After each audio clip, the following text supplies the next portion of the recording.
దేశంలో దళితులు, గిరిజనులు, ఆదివాసీలు, బలహీన వర్గాలు, మైనార్టీలను దృష్టిలో పెట్టుకొని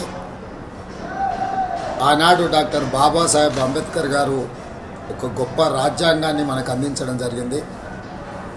ఈ రాజ్యాంగం ద్వారా సంక్రమించిన ఎస్సీ, ఎస్టీ, బీసీ, మైనారిటీ రిజర్వేషన్లు విద్యా, ఉద్యోగ, ఉపాధి అవకాశాలలో వాళ్ళ అభ్యున్నతి కోసం కృషి చేస్తూ ఈనాడు వీళ్ళందరూ కూడా డాక్టర్లు, లాయర్లు, ఇంజనీర్లుగా, ఐఏఎస్, ఐపీఎస్లుగా రాణించి ఈ దేశం యొక్క ప్రగతిలో వాళ్ళు భాగస్వాములుగా ఉన్నారు.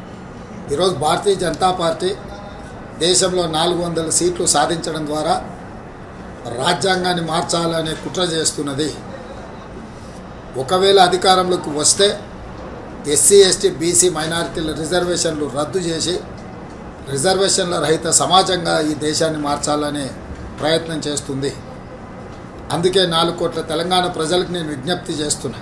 తెలంగాణ సమాజం అందరూ కలిసికట్టుగా కాంగ్రెస్ పార్టీకి, శ్రీమతి సోనియా గాంధీ, శ్రీ మల్లికార్జున్ ఖర్గే గారు, శ్రీ రాహుల్ గాంధీ గారి నేతృత్వంలో ఎన్నికల బరిలో దిగిన ఇండియా కూటమిని గెలిపించడం ద్వారా ఎస్సీ, ఎస్టీ, బీసీ, మైనారిటీ రిజర్వేషన్లను కాపాడుకోవడం, మన రాజ్యాంగ స్ఫూర్తిని, డాక్టర్ బాబాసాహెబ్ అంబేద్కర్ గారు ఇచ్చిన ఆలోచన విధానాన్ని ముందుకు తీసుకెళ్ళాలి.